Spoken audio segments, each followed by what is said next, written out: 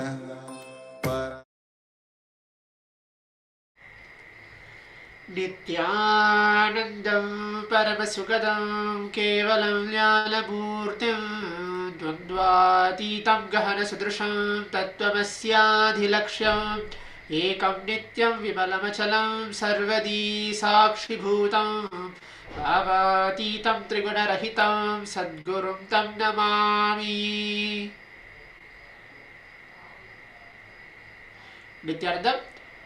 I welcome all the Paramashivoham Level 2 participants today. Welcome back to today's Paramashivoham sessions. So, what are we going to do today? And what are we going to learn today in today's Paramashivoham session? And I'm going to be the next Acharya for all the participants here. So, let's have a recap before we move on to what we are going to learn today in today's session. In the previous session, we learned on beyond body and mind. What is beyond body and what is beyond mind? We learned about that. And we had the experience and the powerful conditions of how to be in the neutral zone. And then we move on to learn about the power of sound. And now we're going to learn on the power of light.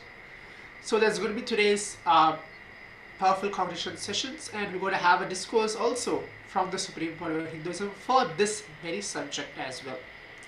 So before that, please prepare your ambience and be seated. This is a very deeply mystical technique of the power of light which we are going to learn.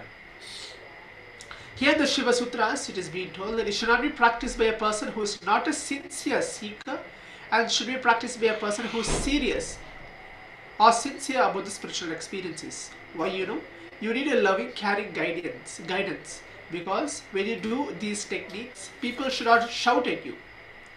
They should not call, they should not disturb you. Cell phone should not ring, etc. If you know that it will be disturbed or you won't have any other ambience, better not to practice. In this session of Shiva Sutras with the SPH BHAGAVAN Nityananda Paramashivamam, we go further into experientially connecting with the space and objects around us. We're going to learn about celebration of life is the key attitude to experience this meditation, and experience meditation and become active. In the Shiva Sutras 85th verse, where it goes, as see all the space as if it's already absorbed in your own head in the brilliance. Understand, even if you miss once, don't bother. You will see you won't miss the next time.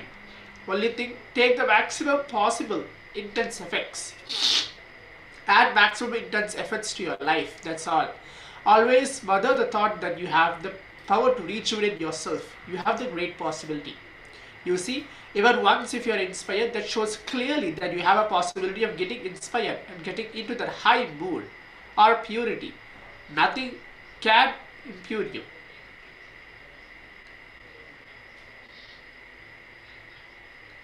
A small story. One guy goes to the doctor and says, "Doctor, I tried to commit suicide by taking 1000 aspirins." The doctor asked, "What happened then?" The man says, "No, after 2 aspirins I felt better." Understand, you are fortunate you have 2 aspirins with you and feeling better. Celebrate that you are feeling better. During the wandering days, here is a direct experience from the Supreme Pontiff of Hinduism. Swamiji stayed in one monastery in Badrinath, in the northern part of India. In that ashram, one day morning, the Guru called all the disciples. All of them were sitting and he was talking about some of these techniques of feeling. He was talking in the angle of feeling connected to the whole Himalayas. Here, Paramashiva is saying, feel connected to the whole space. They are working on the technique of feeling connected to the whole Himalayas. It was very amazing, and that Swami, the enlightened master, was very loving and caring enough to allow Swamiji also in their morning session. He was asking one by one, did you practice this technique? It seems only a few days back he initiated them into the technique of feeling connected to the whole Himalayas. They were supposed to be constantly internalize that Himalayas is part of their body. One Swami came and said, yes master, now I feel completely connected. Understand? Now you need to understand. Now the master very casually said, alright then, move the rock. Understand this, SP it shares. Swamiji shares that I saw with my eyes that Swami moved the hand and the rock moved. Very difficult. It's logically very difficult to understand, but that's true. In this sutra it says, see all the space as if it's already absorbed in your own head as an intelligence, as in your brilliance. Paramashiva is addressing Devi today as Shakti, or energy. He is going to give her some technique where she needs to remember that she is energy. You are also supposed to remember that you are energy before you entering into the technique. You are embodiment of energy. Your body is just a shell around what you are. You are the energy. First day, after 45 minutes of meditation, the floating object may listen to one command. In 2-3 days, you will see the floating object listens to all your commands. Means the power of your mind has over matter will get established. It means the extension has happened. Suddenly you will see you are so alive in everybody. As you are alive in your body. But you will not try to change anybody. You will try to interfere in anybody's life. You will have the deep experience and the intelligence to accept everything as it is. So now let's listen to a short discourse from the Supreme Pontiff of Hinduism about the inner space of Paramashiva, how Paramashiva himself is in that very light form.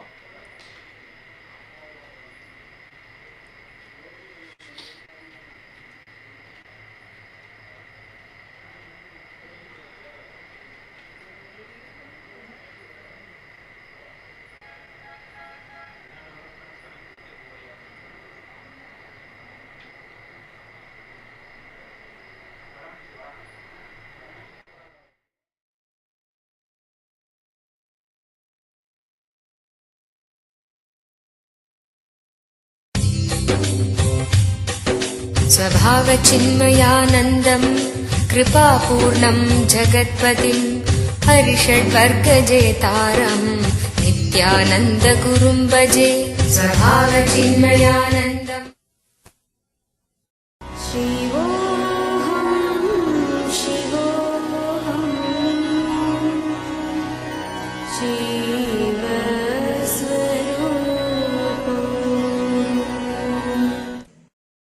It's a name of a space. Now, this sutra is delivered to us to give you the understanding or the consciousness of Shiva, to reproduce the inner space of a Shiva. Means, when you fall in love with the whole, when you go beyond the mind stuff as described in this sutra, suddenly you will realize whatever is happening is auspicious. Suddenly you will fall in love with the whole. I want to tell you, what is the reason that we are not able to fall in love with the whole? We are only falling in love with parts, not whole.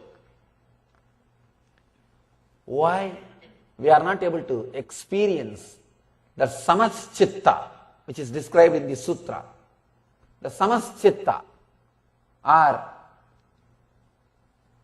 feeling connected to whole, feeling everything is one and the same.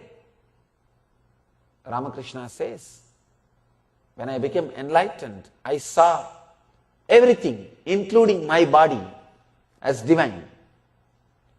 Everything is divine. Why we are not able to feel that? Why we are not able to feel connected to it? When you fall in love, when you fall in tune, even matter becomes life. Matter comes alive. In Ramakrishna's life, you see some stories, you will be surprised. Stone speaking to him and doing what he wants. You can't even call that as a stone. You can't call that as a stone. When it responds to you physically, how will you call that as a stone? We have thousands of stories, murtis directly relating with the devotees. There's a beautiful story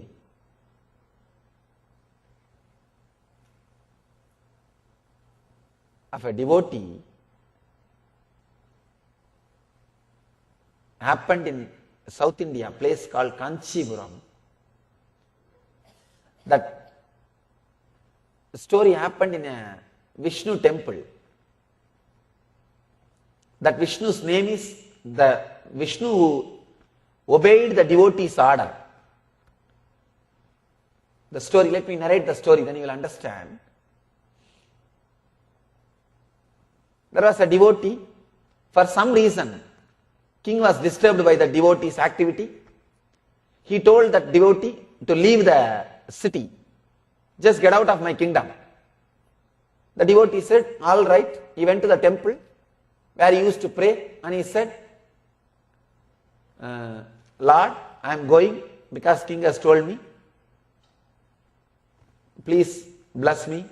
I feel that you will be always with me. I am going. If you can, please come with me. And he started walking. The devotee started walking. Story says, very difficult to believe. Story says, the Vishnu also got up from his bed and started walking with him. Understand? For a logical person, very difficult. The Vishnu also starts walking with the devotee. The king heard that the Vishnu is leaving, is walking. He ran and came to the temple and fell at the feet of the devotee and said, no, please don't leave. I understood your greatness now. Then the devotee says, all right, I'll stay here. Please, you also rest. And the story says, Vishnu went back and again started resting. And the murti, still the murti is there, as if he is trying to get up. He is trying to get up. Very difficult to believe. But if it is one or two places, you can avoid. This is like a story. I can say every village in India carries like this at least 10 stories. At least 10 stories. Every village of India will have at least 10 stories. If you are born and brought up in India, go to your village, you will have at least 10 stories like this. In every village. You can't brush all these things in the name of stories. No. You can't brush all of them. If it is one or two, you can say. You can't brush all of them. There is something more than story. There is something much more than to just a story part of it. When you are in love, even murti, a statue, can respond to you, can connect with you, relate with you. When you are in love, you will feel whatever is happening is auspicious. Whatever is happening is mangala. Why we are not able to feel connected to the whole? Why we are able to feel connected to particular person or particular object? Why not to the whole? If it is to a particular person or particular object, it's not devotion. Devotion will be something like to the whole. Why we are not able to feel? Because of the chitta, emotional memory, emotional connection to only few forms. All your emotion, you see, understand?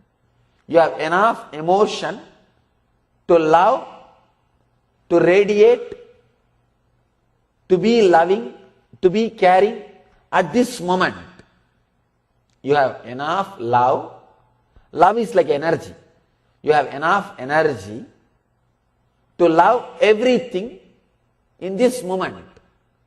But that energy is used with all the memories, the emotional attachment with the past memories. It's like you have a certain amount of inner space. If you understand this example of your hardware, your computer hardware can store some material. It can catch some memory and store. If your hardware is filled with too many high resolution pictures, not only it will crash, you won't be able to use it at this moment. Your chitta is just like a hardware. Too many high resolution pictures means your emotional attachment to too many things. That is why your whole emotion is taken away by the past memories, your chitta. You are not able to radiate that love to the present moment. You don't have enough energy because all your emotion and energy is taken away by the past incidents or the people who are in your memory, either as attachment or anger or as guilt. Your whole energy, inner space is occupied. If your inner space is occupied by the chitta, too many high resolution picture, you will not be able to directly open, feel connected, fall in love with the whole at this moment. That is why Shiva says, put the mind stuff in such inexpressible, put the mind stuff, chitta, completely away and enter into your being, heart. Now you will feel everything happening around you is auspicious. Understand? All your fear, all your greed, all your guilt, all these things are just because your emotions, your energy taken away by the past memory. Your inner space is occupied by too many high resolution pictures. Those high resolution pictures are again and again popping up in your inner space. That is why you are not able to completely relate with the present moment, with the pure consciousness, with the pure energy, with the pure being in the present moment, in this present experience, with this present truth. Anybody whose inner space is not filled with high resolution pictures, like too many emotional attachments, will be able to feel connected to anything. You will feel connected to anything you are in, wherever you are put. The other day, in a meditation camp, I was telling, try to relate with people without asking about their past identity or telling about your past identity.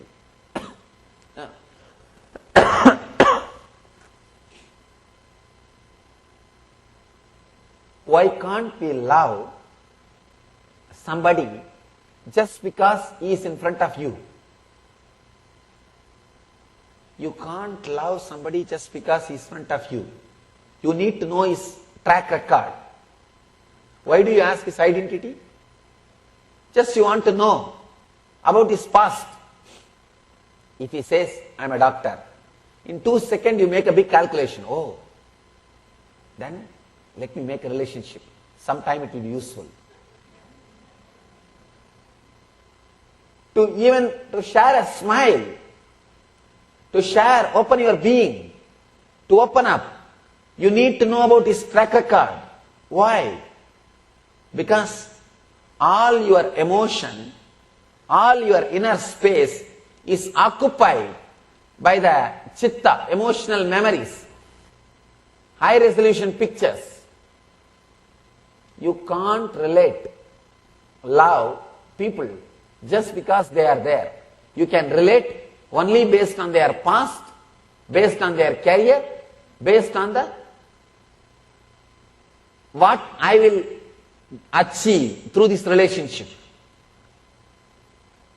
A person who can't love is filled with chitta because his whole inner space is occupied by the ideas who should be loved and who should not be loved and how you should love and the whole ideas.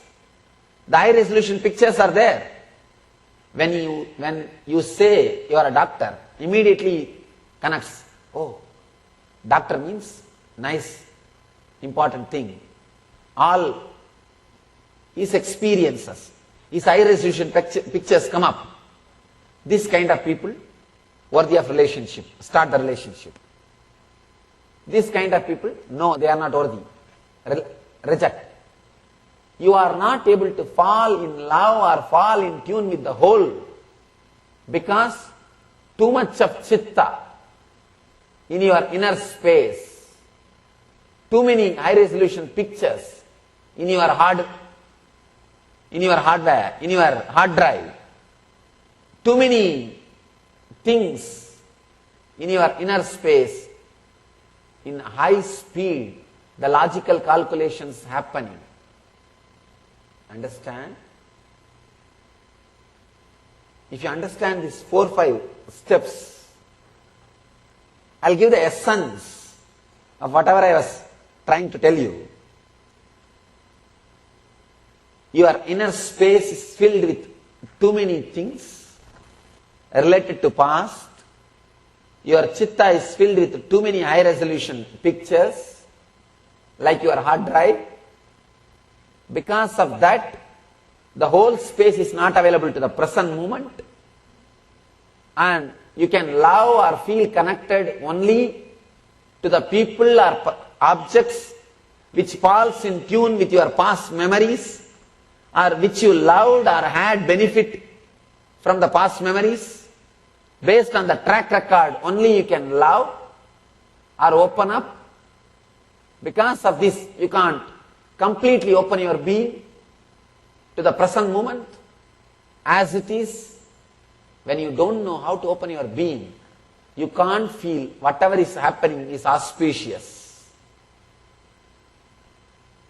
If you can come out of the chitta, the high resolution pictures, as Shiva says, suddenly you will see you have too much of inner space available to you.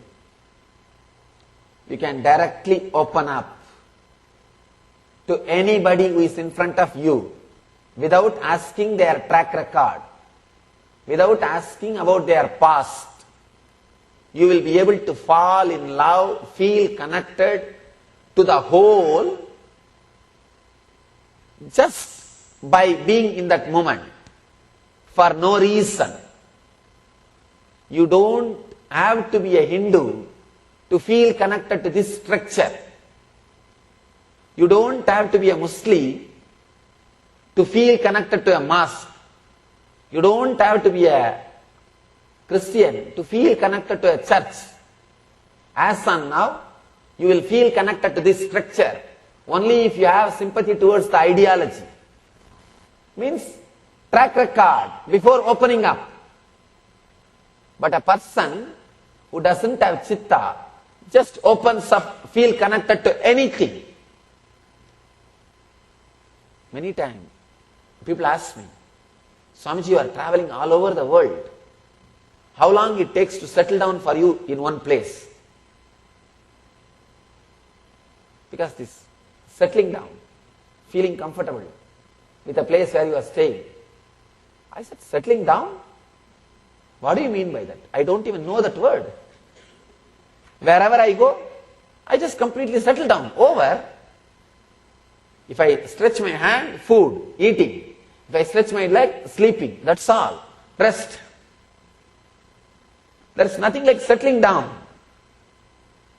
If you are feeling connected to one home, you can't settle down in the other home. It will take time. Either you should feel some resemblance to your home, or you should create some resemblance to your home. Only then you can relax and rest. Not only me, the home is traveling with me. For them, this idea itself is lost. If you don't have one home, you will feel homely with the whole world. If you don't have few friends or relatives, you will feel related or friendly with the whole world. That's why Shankara says, Mata cha Parvati Devi Pita Devo Maheshwara Bandava Shivabhaktascha Swadesho Bhavanatrayam. When the cosmic father Shiva becomes your father, when the cosmic mother Devi becomes your mother, whole cosmos becomes your home, and the whole population becomes your friends and relatives. Understand, here Shiva is expressing to remove the chitta, the past memory, track record of feeling connected to one object, one person, one place, few objects, few persons, few places. Suddenly you will see, you feel connected to the whole, you feel connected to all, you feel connected to everything. Whenever you feel connected to something, you see the auspicious thing of that. You will feel the auspicious part of that. To tell you honestly, when I felt connected, sympathetic towards the Western culture only, I understood all those auspicious things done by them. All those auspicious things in their tradition, in their lifestyle, in their culture. As long as you don't feel connected, you won't see the auspicious things in that culture, in that tradition. Only when I had the sympathy to be a little silent and look, I understood, yes, there is so many auspicious things, so many auspicious things happening.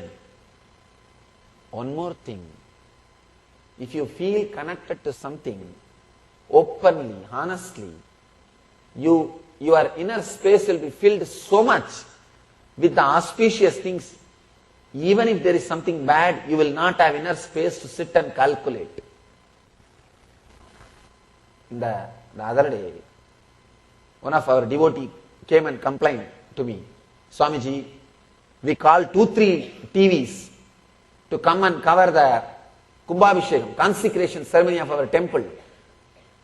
But those guys are concentrating only on bad news, whatever is happening in the society. That is the hot news for them. They are not interested in your meditation or temple inauguration. They are saying very clearly, see, we are too busy in publicizing the hot news. They are not interested in it. Who is interested in something good? No. Their inner space or their time is too much filled with bad things. So they straight away say, no, please don't mind. We are telling you honestly. We can go and we are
Yes. So as we have finished the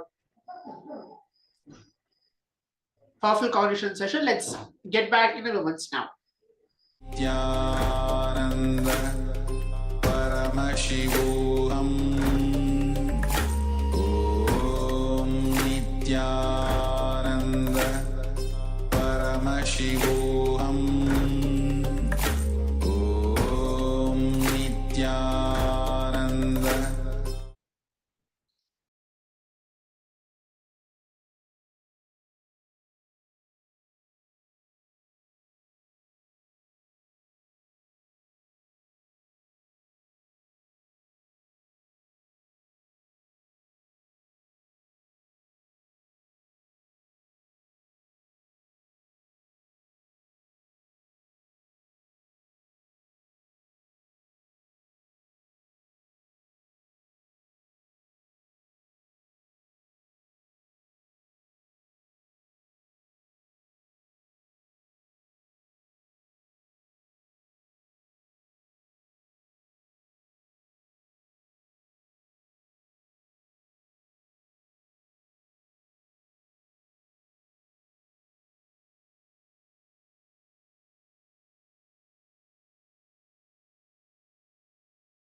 Okay, sorry for the technical glitch. I think the sound was not audible for some of the participants. I'll repeat the steps again before entering into this internalization exercise. The first step, what we're going to do is this is going to be a 15 minutes each exercises. The first step is lie down on the bed. You should have had enough rest. If you're sleep deprived or deprived of sleep, you'll not be able to do this technique. You will fall asleep. You should have taken a bath, had enough rest, and now lie down. Please have a timer with you. This technique is 3 steps. 3 visualizations should be done for 15 minutes each. There should be someone with you who always reminded you that your 15 minutes is over. The first step is visualize you are 6 feet. Your legs have grown 1 feet extra. You are having 1 feet extra long leg. Your legs have become longer. Start with the legs. Start only with 1 foot for 15 minutes. The second step for the next 15 minutes, visualize you have extra long head. You are taller than you are. 1 foot taller than your body. It will help you expanding your intense awareness. The third step is visualize your both hands are longer. 1 foot longer than you are. These 3 visualizations should be done for 15 minutes each. Again, telling it should be someone who always to remind you. After you finish these 3 sessions, these 3 visualizations, sit in front of the water bowl. There should be a small wooden piece or something which is floating.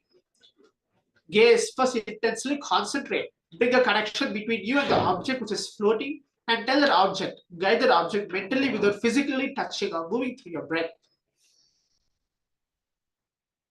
Let's do this for a moment and then we'll continue.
Paramashivoham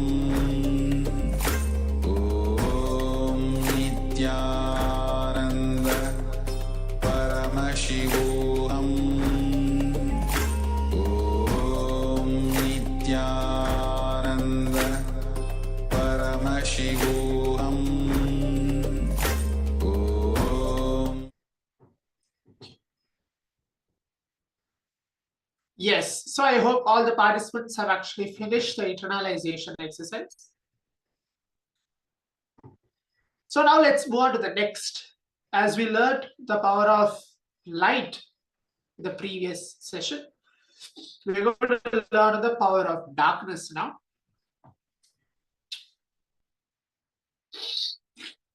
So before we enter, are you afraid of dark? Almost all the civilizations which are based on the outer world, a comfort-based civilization, all these civilizations are afraid of darkness. That is why all these civilizations painted always the devil as dark. Only the Vedic civilizations had the courage to describe divine as darkness. For example, Bhagavan Krishna or Devi Kali are described as dark complexion. Human beings are always afraid of darkness, especially after the invention of the light. Paramashiva sees even darkness from the highest superconscious state. That is why he says even looking into the darkness can become a path to enlightenment. He is not leaving anything, especially this technique can directly give you the glimpse of or a click if you're afraid of ghost or darkness. In Swamiji's life, in Swamiji's own words, Mataji Buddha Puri, who was my inspiration, he says, she will read even in darkness. Fortunately, even I am able to read in darkness, utter darkness. My disciples will be surprised. They will come and knock the door. I will say, yes, come in. When they open the door, they will be expecting that when the lights are not there, I will be resting. But I am sitting and reading. For 1 month, if you do not look into light so directly, any table light or any light, do not look directly. You will not do not watch television and regular wash your eyes. You will get the ability to see in darkness. This technique of not seeing anything, the source of light directly just for a month. Understand? Your mechanism, your biomechanism, the system which you are carrying is the best system. It is updated, upgraded, and evolved. Today, try to experiment. The moment you switch off the lights, your eyes automatically closes because that's how it is programmed. We never remain with open eyes in darkness. First thing, we always afraid of darkness. The second thing, we never understood or nobody taught us in darkness. Also, your eyes can function. Here, Paramashiva is not giving this technique for healing your eyes or increasing the ability of your eyes or see more. He is giving this technique for enlightenment. First, you need to understand darkness. Intense light and intense darkness is one and the same. Beyond certain frequency, you cannot see light, and below certain frequency, you cannot see the light as well. Light comes and goes. Sun rises and sets, but darkness stays. Light has a source, but darkness has no source. Anything which has source cannot be infinite. Darkness has no source. That is why it is infinite. Swamiji shares, understand this one of my very favorite techniques because I lived in forest for many, many years. I know the power of darkness, meditating on darkness. A person who is not afraid of darkness will not fall into depression. Depression is nothing but fight between your need for rest and your desire, which does not allow you to rest. Your inner space needs a kind of a silence once in a while, and at a silence, relaxing into the deep darkness, the causal body. When the long deep sleep is disturbed by force, your system puts you to rest, even while your body is moving. That is depression. Depression is the outcome of your misunderstanding and the fear of darkness. In the night time, lie down in your bed, but do not fall asleep. You have to remain awake in darkness. You may have to find an ambience which is totally dark, where there is no external light. Your eyes have to be open and it should be completely dark. That's it. So now let's listen from Supreme Pontiff of Hinduism, Swamiji, about this very topic on darkness and the further understanding.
Sadashivasamarambham Shankaracharya-madhyamam Asmadacharya-paryantam Vande Guru-paramparam.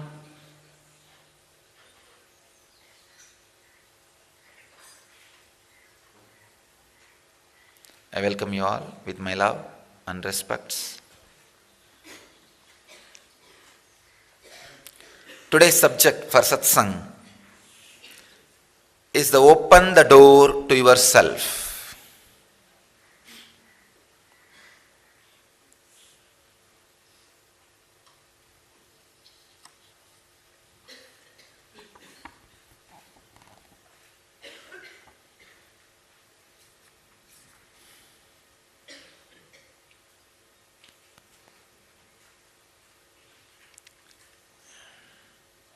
Seventy-seventh Sutra in the second chapter, 26th verse.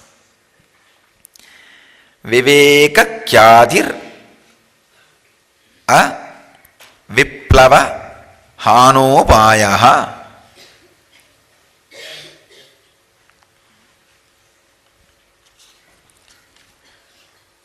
Very beautiful sutra.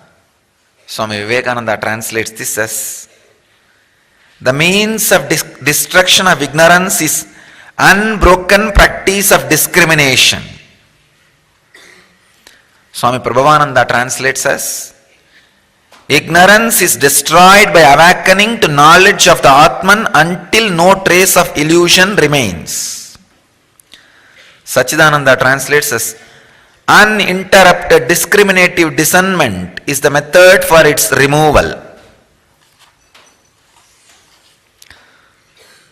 So, the key word in the sutra, Vivekaha. Viveka is the key word. What is Viveka?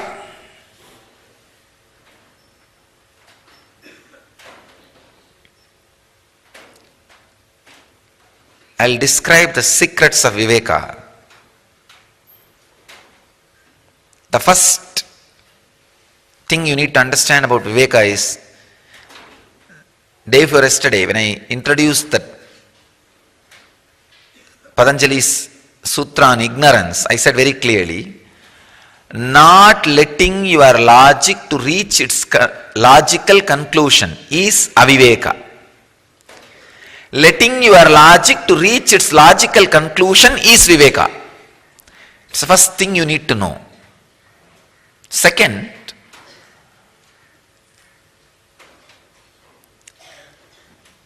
ability, courage,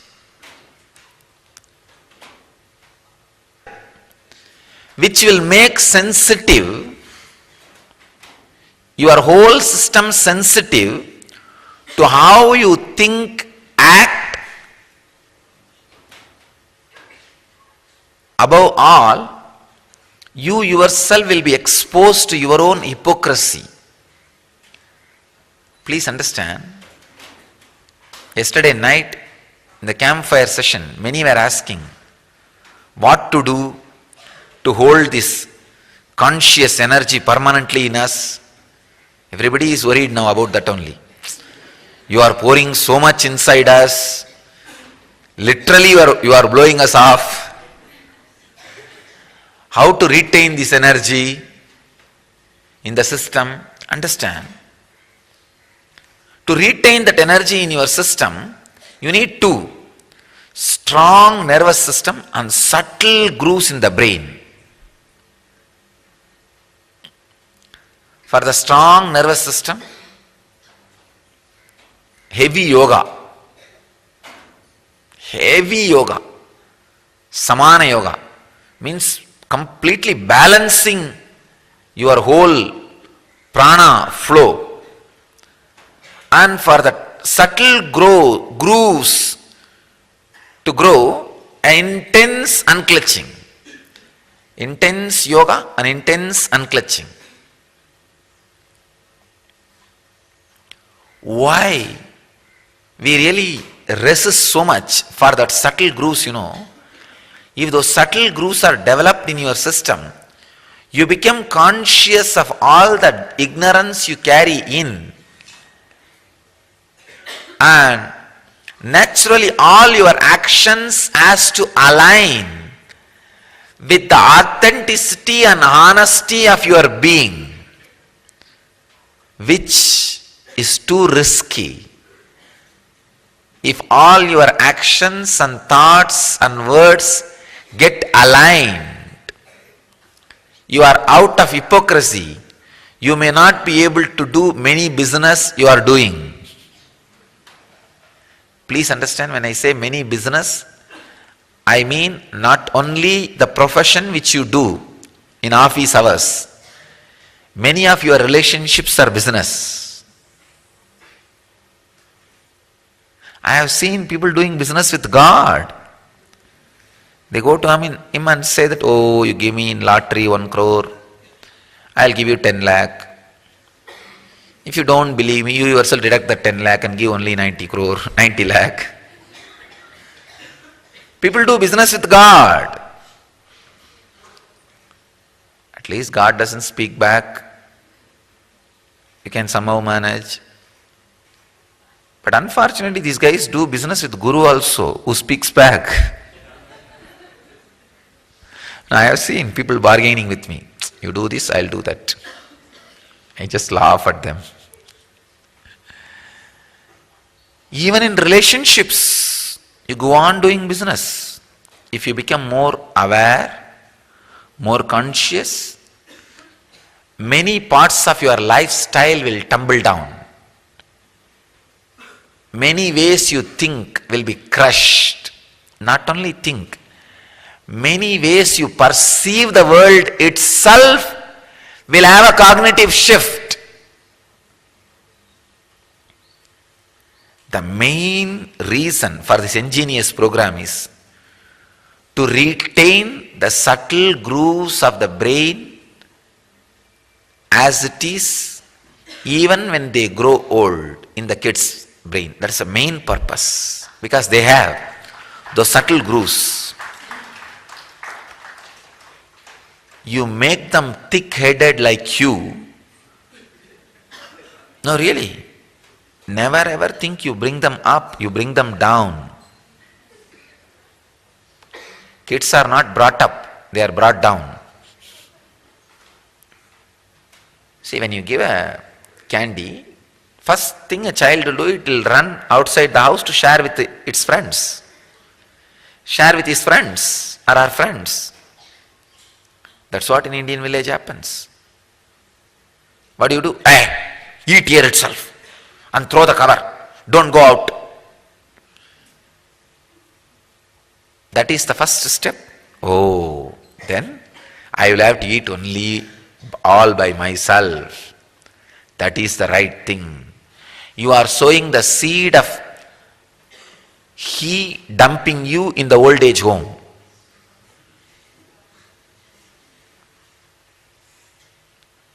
When he grows old, when you grow old, then he decides. Same logic he applies. I should swallow everything by myself. Then why is this old man, old woman sitting here and wasting my time and energy and money? You go to old age home. It is you who sow the seed and reaping the fruit.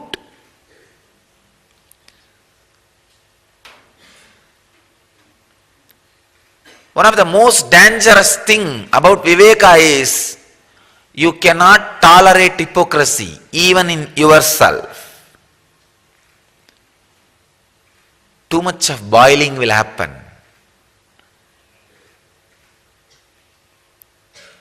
And the honesty, the truth and strength of your Viveka will shape the way in which you live.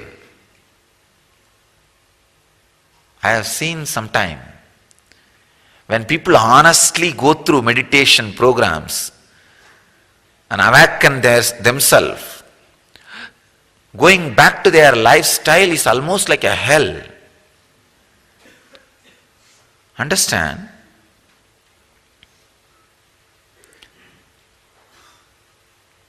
actually I've specialized giving enlightenment to IT people. See, look around me.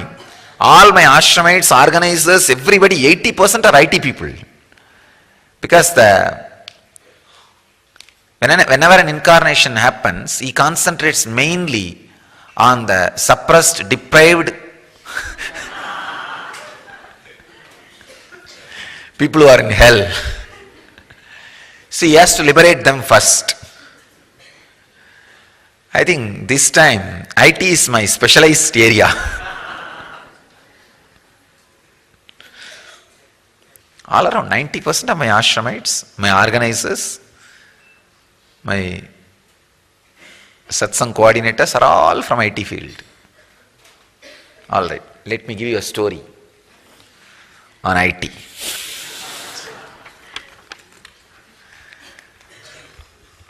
One politician, one thief, one programmer died and went straight to hell. They did not even take a deviation. Politician said, I miss my country, I want to call my country and see how everybody is doing there. He called and talked for 5 minutes, but within 5 minutes people said, enough, just allow us, let us be in peace.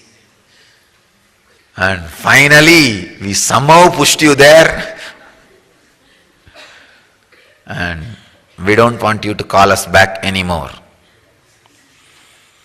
Anyhow, very dejected that even his own kith and kin are not respecting him. He went back to devil and asked, how much should I pay for the call? He said, maybe 10,000 crore. Politician wrote a check and went to sit back on his chair. Thief was really jealous and he starts screaming, I want to call my group. He called and talked only for 2 minutes. His group said, get lost. We are too busy in sharing all your wealth.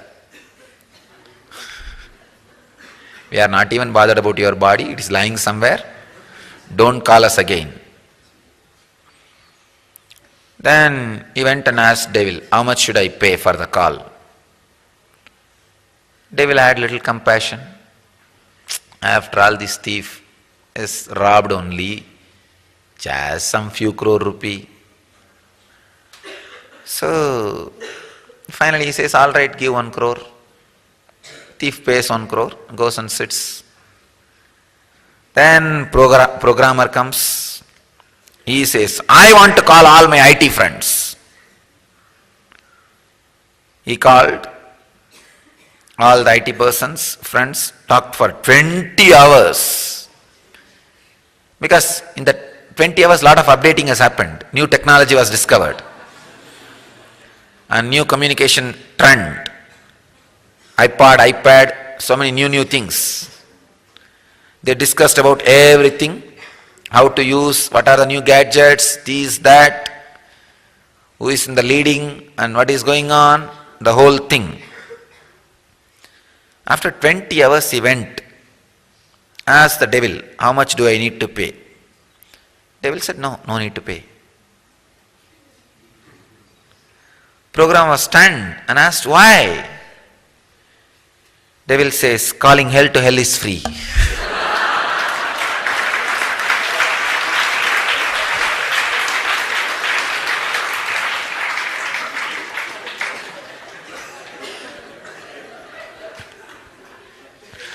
So I am working specially on hell.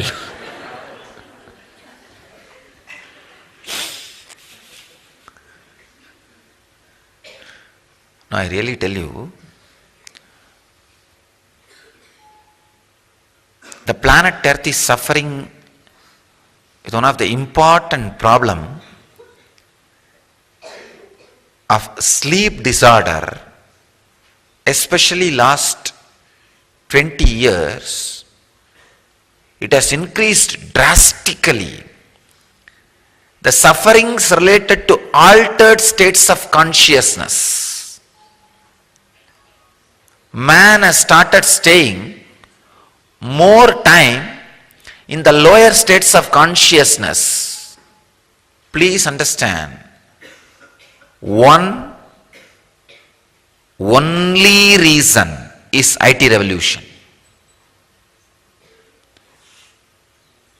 Too much of information is being fed into the system through the light source.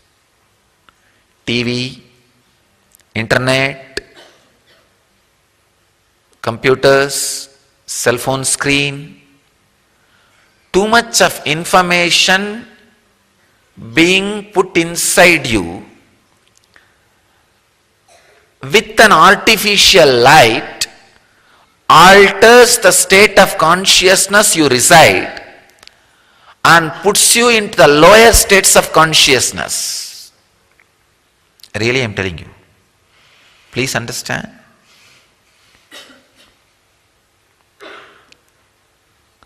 And so much of ideas put inside you through the light source. Please understand. If you are ordinarily seeing with an eyes a drama, you know it is an entertainment. Your unconscious also will know it is an entertainment. You will not take that seriously. But when you see the same drama in movie form through the light source, you will be brainwashed. Your unconscious will start believing the whole thing as true. Your unconscious will be repeating it, responding to it even in its dreams. You do not know the danger of looking at the lighted screen, light source. Avoid. I am telling you. Avoid looking at the light source as much as possible. Only the information which you want it to go inside your unconscious, receive it through the light source. If you want the master's message should go inside your inner space, then see it through laptop, see it through computer, see it through television. But never see something which you don't want it to go inside your system. I tell you, one of the main reason for humanity suffering with the lower states of consciousness, all the psychosomatic disorders, insomnia, chronic fatigue, intense violence, all these psychosomatic disorders are mainly because of receiving information through light source. Understand? If you are an IT engineer and you can't avoid the hell, I give you the simple tips. Have this processed turmeric on this 3 point. On the forehead you will have kumkum. Even in these 2 points, you can't have kumkum, means just have at least the turmeric. Apply the turmeric. The effect of it on you will be lot less. And before falling asleep, sit and do the hunkara dhyana, chanting the hunkara, and throw everything out and sleep. Please understand.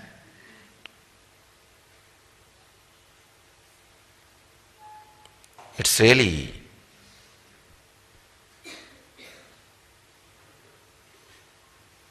I am not able to make you understand the dangers of lower states of consciousness. IT revolution is responsible for raising collective negativity. It is not the IT revolution itself, for what for it is used. That is responsible for the growing collective negativity. In a way, that is responsible for my incarnation to happen. Because The growing collective negativity needs to be nullified, cleared. Please understand. Falling again and again back to the lower states of consciousness naturally makes your brain hard. The subtle grooves do not get awakened. You become insensitive to the principles on which you build your belief and which is source of your energy. Please understand. The principles you believe, the ideas gives you the energy, the reasons why you jump out of your bed joyfully. All these things will be shaken if you grow in dullness. But if you grow in sensitivity, your hypocrisy will be lost. Many of the things which you enjoy, you may not have it in your life.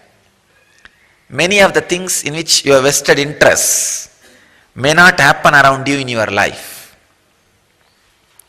If you are growing, if your subtle grooves in the brain are getting developed, you may not really want to work for a boss who really sucks the humanity for his zero-based heroism.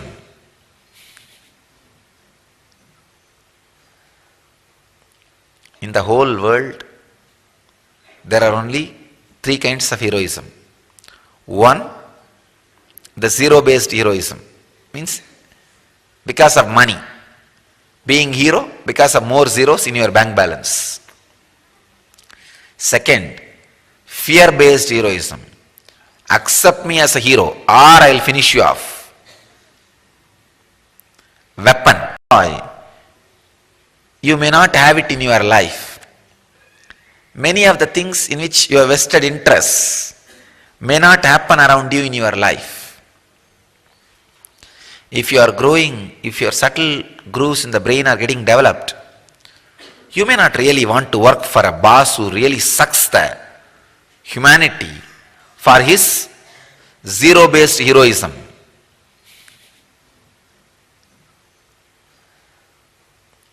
In the whole world, there are only three kinds of heroism. One, the zero-based heroism, means because of money. Being hero because of more zeros in your bank balance. Second, fear-based heroism. Accept me as a hero or I'll finish you off. Weapon. Weapon-based heroism. Fear-based heroism. The third, you don't need to accept me, I am a hero. I am just a hero by myself.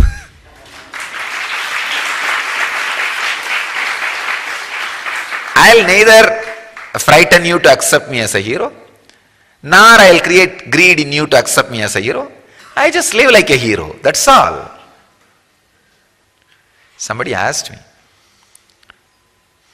what? I heard you claim you are God. I said, no, I don't claim. I just live like one, that's all. You don't need to claim you are hero. Just live as hero, that's all. You don't need to claim anything. That heroism can never be taken away. That heroism can never be taken away. Because it is not dependent on anybody. It is just dependent on your strength. Understand? If the subtle grooves in your system is awakened, you may not be able to suck the society, accumulate wealth, or manipulate people, have the political power. That is why in India, this group which is dedicated to awaken the subtle grooves in the brain are clearly instructed voluntarily to take up poverty and no power, no political ambition and no economical wealth around them. That small group only is called Brahmanas. Brahmana has nothing to do with the community in which you are born, the lifestyle you live. Dedicating the energy for awakening the subtle grooves of the brain through the uninterrupted discrimination, Viveka, as Patanjali says.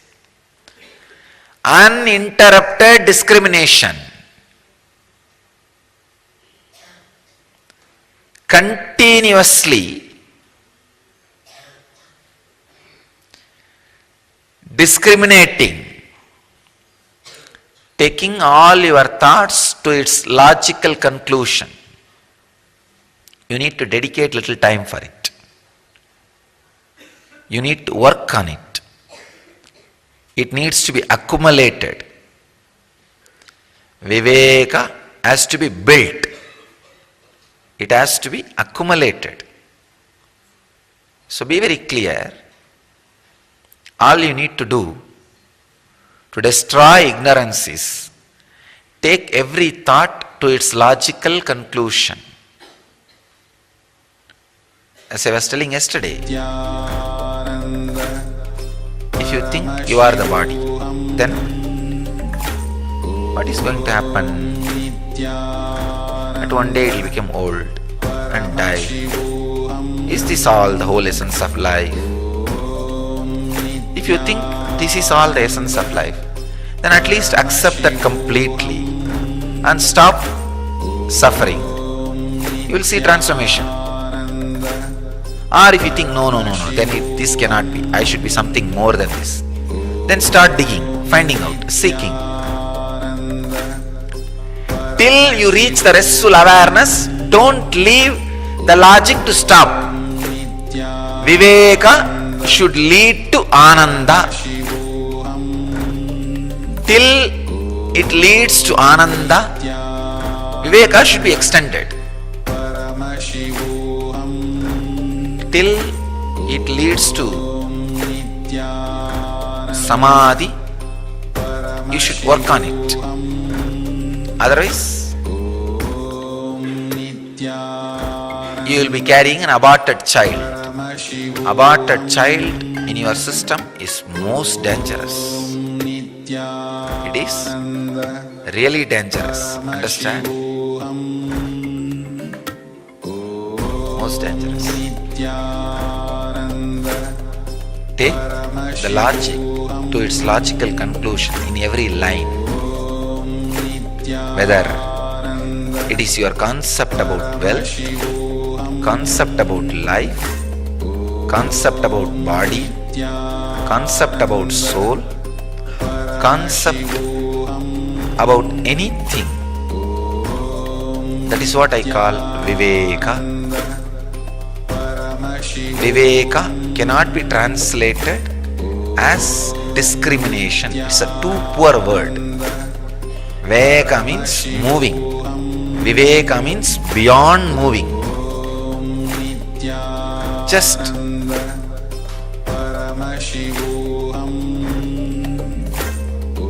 pondering over, sitting with it, sitting on it,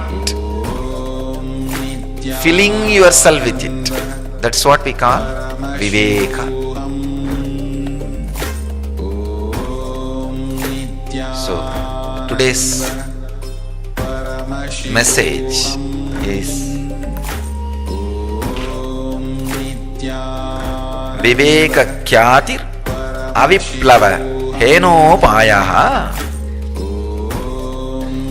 The means of destruction of ignorance is unbroken practice of discrimination. Ignorance is destroyed by awakening to knowledge of the Atman until no trace of illusion remains.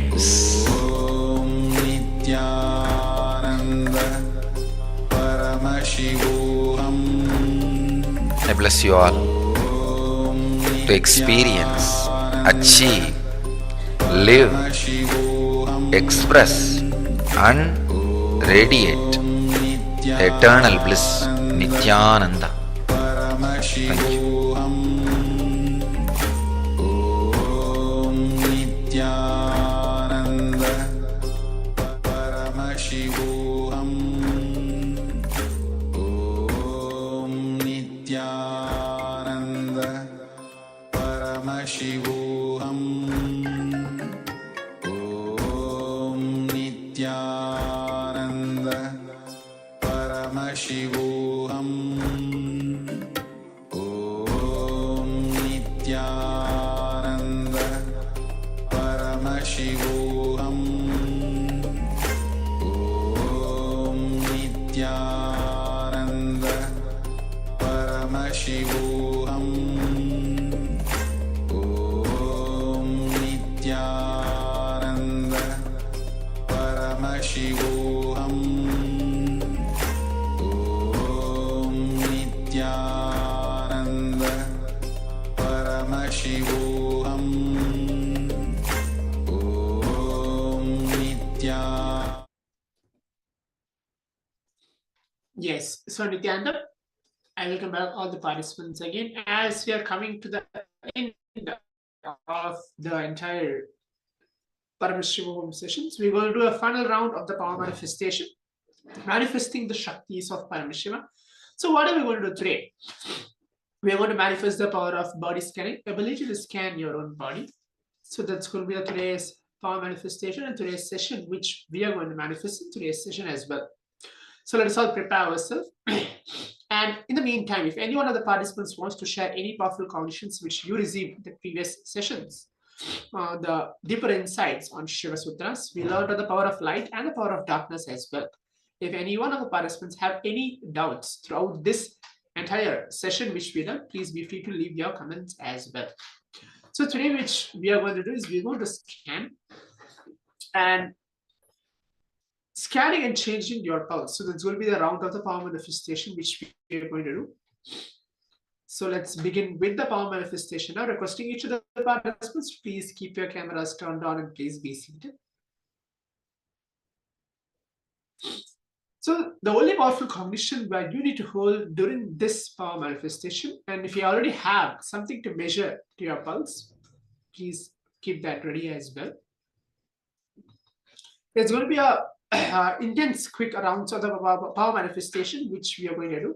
Just by remembering Swamiji onto your third eye, closing your eyes and chanting the Mahavakya Om Nithyananda Paramashivoham, giving command to your own body to change the pulse, either to see how it is changing and see how Mahavakya and the oneness space, which we have a deep, simple feeling connection which we carry, affects each and every part of our body and changes. And then we can verify and see how the power manifestation actually happens. If you're not able to feed anything in the first go, that's not a problem, because we're going to have multiple different power manifestation sessions as well throughout the next few sessions. So let us all begin. Please keep your eyes closed. Remember Swamiji onto your third eye.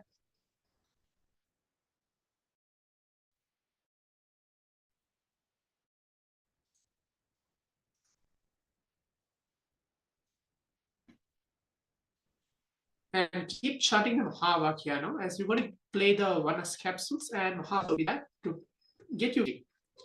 Om Nithyananda Paramashivoham. Om Nithyananda Paramashivoham. Om Nithyananda Paramashivoham.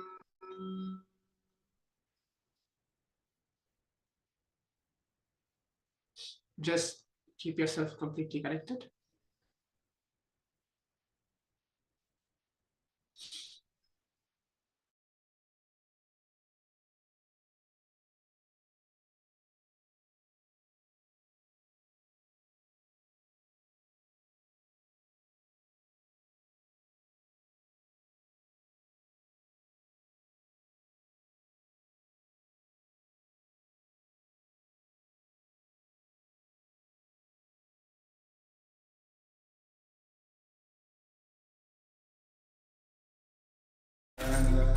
Paramashivoham Om Nityananda Paramashivoham Om Nityananda Paramashivoham Om Nityananda Paramashivoham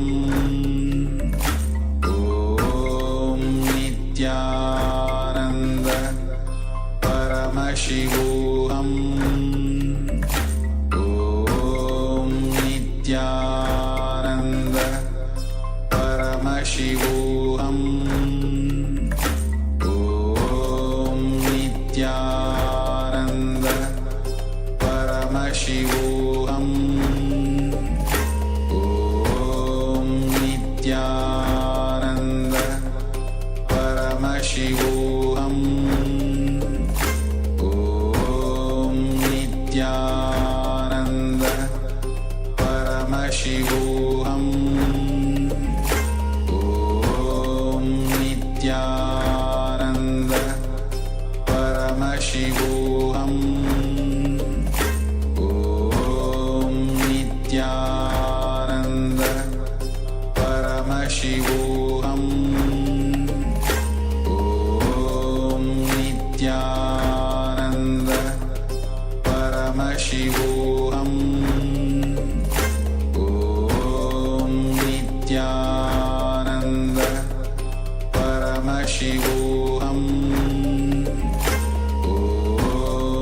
Nityananda Paramashivoham Om Nityananda Paramashivoham Om Nityananda Paramashivoham Om Nityananda Paramashivoham Om Nityananda Paramashivoham Om Nityananda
Shiv Shankar जय जय त्रिपुरारी जय सुरपति त्रिभुवनपति जय जय असुरारी जय शङ्कर शिव शङ्कर जय जय त्रिपुरारी जय सुरपति त्रिभुवनपति जय जय असुरारी जय शङ्कर शिव शङ्कर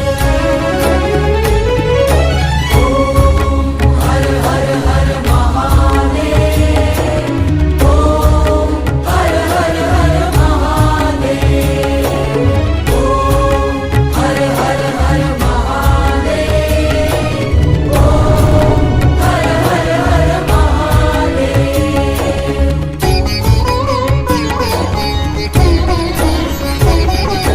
सत्य सनातन सुंदर शिव सबके स्वामी शिव सबके स्वामी अविकारी अविनाशी अज अंतर्यामी अज अंतर्यामी आदि अंत नामय सकल कलाधारी अमल रूप गोचर त्रिपुरारी जय सुरपति त्रिभुवनपति जय जय असुरारी जय शंकर शिव शंकर ओम हर हर हर महादेव ओम हर हर हर महादेव ओम हर हर हर महादेव ओम हर हर हर महादेव नमः शिवाय नमः शिवाय ओम नमः शिवाय ओम नमः शिवाय आसनादि आचमनीयान्तरं सर्वोपचारान् समर्पयामि आसनं समर्पयामि स्वागतं सुस्वागतं ते वाद्यं समर्पयामि आचमनीयं समर्पयामि पुनराचमनीयं समर्पयामि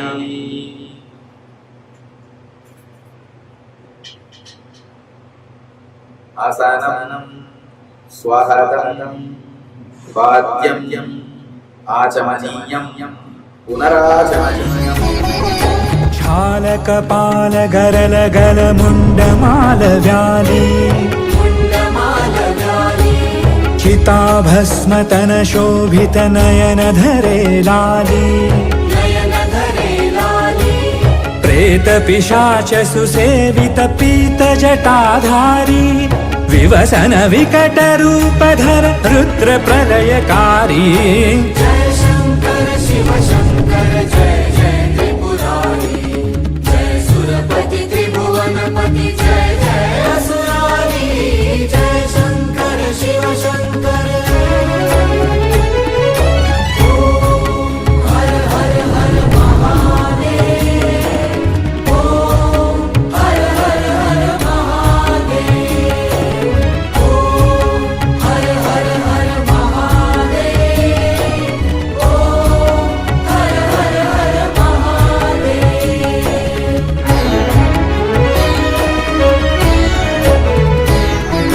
शुभ्र सौम्य सुरसरिधर शशिधर सुखकारी शशिधर सुखकारी अति कमनीय शांतिकर शिव मुनि मनहारी शिव मुनि मनहारी निर्गुण सगुण निरंजन नवतम नित्य प्रभो काल रूप केवल हर कालातीत विभो जय शंकर शिव शंकर जय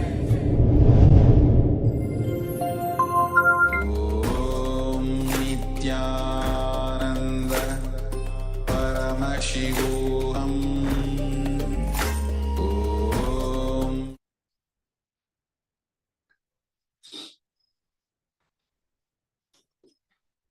Yes, so Nityananda, welcome back for all the participants as we have completed the power manifestation, manifesting the Shaktis of Paramashiva. Now let's take a moment to share your experience onto the social media and see what you have experienced in today's power manifestation. What are the various revelations did Swamiji actually show you today's power manifestation? In the meantime,